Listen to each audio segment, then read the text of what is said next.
জাহান্নামের দিকে ধাবিত হচ্ছে, কিন্তু বাবার খবর নাই। কথা বলেন ঠিক না বেঠিক?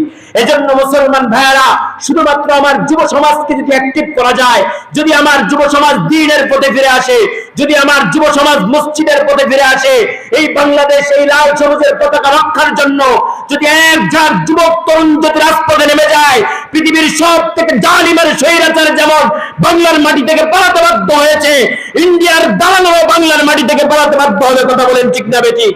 এজন্য যুবক, তোমাকে অ্যাক্টিভ হতে হবে। আজকে মাহফিল করে ক্ষান্ত হওয়া যাবে না, তোমাকে সত্যের কণ্ঠে বলতে হবে, আমার লাল সবুজের পতাকার দিকে যদি কেউ চোখ দেয়, আমার লাল সবুজের পতাকা যদি কেউ ছিনিয়ে নিতে চায়, এই পতাকার ইজ্জত রক্ষার্থে, আমার দেশের ইসলাম রক্ষার্থে, আমার ঈমান রক্ষার্থে রাজপথে জীবন দেওয়া লাগলে জীবন দিব, রক্ত নেওয়া লাগলে রক্ত দিব, ইসলাম রক্ষার প্রশ্নে সব সময় একক এবং অনড় থাকবো। কথা বলেন ঠিক না বেঠিক? আল্লাহ রাব্বুল আলামিন সকলকে তৌফিক দান করুক। ওমা আলাইনা ইল্লাল বালাগ। ওয়া আখির। আমি বাবা তোমার জন্য জাহান্নামে যেতে পারবো না, ও আমার ছেলে তোমার জন্য আমি জাহান্নামে যেতে পারবো না। যদি আমার ঘরে থাকতে হয়, যদি আমার নেতৃত্বে তোমার থাকতে হয়, আমার কথা মেনেই থাকতে হবে। যদি না পারো আমার ঘর থেকে বের হও, আমার ঘরে তোমার জায়গা না। সন্তানের জন্য বাবা জাহান্নামী কেন হবেন? যুবক নামাজ পড়ে না, বেপরদা, নারী বেপরদা হয়ে ঘুরে বেড়ায়, বাবা এর জন্য দায়ী। প্রত্যেকটা বাবাকে কিয়ামতের দিন ধরা হবে, জিজ্ঞাসা করা হবে। মুসলমান ভাইয়ের জন্য সন্তানকে দ্বীন শিখাবেন। লোকমান হাকিম 1 নাম্বার নসিহত করলেন, সন্তান শিরিক করা যাবে না। এরপর লোকমান হাকিম তার সন্তানকে ডেকে বলেন, ও সন্তান, 2 নাম্বার তোমার জন্য উপদেশ হলো, 2 নাম্বার নির্দেশ হলো, খবরদার পিতামাতার অবাধ্য হও না, পিতামাতার নাফরমানি করো না। কি উপদেশ দিলেন বলেন? পিতামাতার। এখন পিতামাতার নাফরমান সন্তান সমাজে আছে না নাই? আর জোরে বলেন আছে না নাই? আর একটু জোরে বলেন আছে না নাই? পিতামাতার নাফরমান সন্তান সমাজের মধ্যে এখন অভাব নাই। এখন পিতামাতার নাফরমানি করলে আপনার জন্য জান্নাত নাই। আপনি পিতামাতার নাফরমানি করে যদি মক্কা মদিনার ঈমান হন, আপনার জন্য জান্নাত নাই। আপনি পিতামাতার সাথে দুর্ব্যবহার করে যদি আপনি নামাজের 5 ওয়াক্ত নামাজের মুসাল্লি হন, আপনার জন্য জান্নাত নাই। একটা ইতিহাস আপনাদেরকে শোনায়, আমার আলোচনার রীতি টানতেছি। মুসলমান ভাইয়ারা আমার, এক যুবক তরুণ, তার মা আর সে ছাড়া পৃথিবীতে আর কেউ নাই। এই যুবক ছেলেটা মায়ের খেদমত করে সারাদিন। হজের মৌসুম চলে এসেছে, যুবক চিন্তা করলো এখন আর ঘরে বসে থাকার সময় নাই।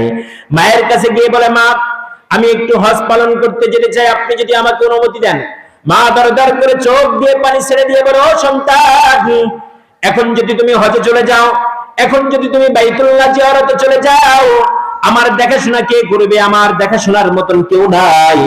ও সন্তান, তুমি এখন বাইতুল্লাহ জিয়ারতে যেও না, খবরদার। যদি তুমি যাও আমাকে এসে লাশ পাবা, আমার মৃত্যু পাবা। সন্তান ওই বছর বাইতুল্লাহ জিয়ারতে আর গেল না। দ্বিতীয় বছর আবার যখন হজের মৌসুম চলে আসে, সন্তান এসে মাকে বলে, ও মা, এবার একটু যদি আমাকে নির্দেশ দিতেন, আমি একটু বাইতুল্লাহ জিয়ারতে যাইতাম। মা বলে, না, তুমি যদি বাইতুল্লাহ জিয়ারতে যাও আমাকে এসে জীবিত পাইবা না, তুমি ছাড়া তো আমার আর কেউ নাই, কে আমাকে দেখাশোনা করবে? সন্তান ওই বছরে গেলেন না। 3 নাম্বার বছর সন্তান যখন বাইতুল্লাহ জিয়ারতের সময় হলো, সন্তান এসে বলেন, ও মা, 3টি বছর তোমার কাছে অনুমতি চাইলাম, অনুমতি দিলা না, এবার তুমি আমাকে অনুমতি দাও, আমি একটু বাইতুল্লাহ জিয়ারতে যাই। সন্তানকে ডেকে বলে, ও সন্তান, 3 বছর আগে তোর মা যত শক্তিশালী ছিল, এখন তোর মার অবস্থা ভালো নাই। তোর মা যে কোনো সময় মরে যেতে পারে। আমি জীবিত থাকতে তুই সন্তান বাইতুল্লাহ যাস না, তুই হয়তো আমাকে এসে পাবি না। আমার জানাজা কে পড়াবে? আমার জানাজা কে আমাকে কবর রাখবে? খবরদার তুই বাইতুল্লাহ যাস না। সন্তান এবার মাকে বলে, মা, বারবার তোমার কাছে অনুমতি চাই আর তুমি অনুমতি দাও না, এবার তোমার কথাই মানব না, এবার আমি বাইতুল্লাহ যাওয়ার জন্য রওনা করে দিলাম। সন্তান মার অবাধ্য হয়ে বাইতুল্লাহ যাওয়ার জন্য যখন রওনা হয়ে যায়, মা চোখের পানি ছেড়ে দিয়ে দরদর করে চোখের পানি ছেড়ে দেয়। আরে ওই সন্তান মনে হয় আমাকে আর এসে দেখতে পারবে না, সন্তান তো বাইতুল্লাহ যায়। তখন তো আর এখন বিমানের কোনো ব্যবস্থা ছিল না, তখন তো মানুষ পায়ে হেঁটে হজ পালনের জন্য রওনা হতো। ওই যুবক তখন ঘাড়ে ব্যাগ বাঁধে হজ পালনের উদ্দেশ্যে রওনা হয়ে গেল। প্রতিমধ্যে যেতে যেতে কিছু দূর যাওয়ার পরে রাত যখন গভীর হয়ে যায়, একটা মসজিদের মধ্যে বিশ্রাম নেওয়ার জন্য যখন মসজিদের মধ্যে যুবকটা বসতে শুরু করলো, বসা শুরু করলো, রাতের বেলায় মসজিদের মধ্যে ঘুমাইলো। হঠাৎ করে ওই গ্রামের মধ্যে ঢুকছে এক চোর। কি ঢুকছে? কথা বুঝতেছেন? চোর ঢুকছে। ঢুকার পরে ওই চোর চুরি টুরি করার পরে যখন চোর ঘর থেকে বের হবে, তখন হঠাৎ করে বাড়ির মালিক ডাক দিছে, চোর চোর চোর। চোর বলার সঙ্গে সঙ্গে সবাই এবার ওকে যখন চোরকে ধাওয়া করছে, চোর ঢুকছে মসজিদের মধ্যে। কোথায়? মসজিদের মধ্যে তো হাজী সাহেব শোয়া। ঢুকছে সবাই কোথায়? চোর মসজিদের মধ্যে। হাজী সাহেব তো ঘুম। হাজী সাহেবের মাথার কাছে টুপলাটা রাইখা চোর মসজিদের জানলা দিয়ে পালাইছে। এবার মসজিদের মধ্যে সবাই ঢোকার পরে হাজী সাহেব আর মাল সহ যখন হাজী সাহেব কইছে, বলেন পিটা একটা কি মাটিতে পড়ছে, পিটাইছে ইচ্ছা মতন হাজী সাহেব। হাজী সাহেবরে পিটানোর পরে এবার সবাই হাজী সাহেবরে নিয়ে রাস্তায় বের করছে। এবার বাদশার কাছে গেছে, হাজী সাহেবের বিচার করতে হবে। হাজী সাহেবের বিচার শুরু করা হলো। এবার তার তো আর হাজী নাই, সে তো এখন চোর। এবার বলে, যেহেতু সে চুরি করার পরে মসজিদের মধ্যে ঢুকছে, মসজিদের মধ্যে ঢোকার অপরাধে তার গলার মধ্যে জুতার মালা পরাও। সে কি আসলে চোর না হাজী সাহেব? কথা কান না, চোর না হাজী সাহেব?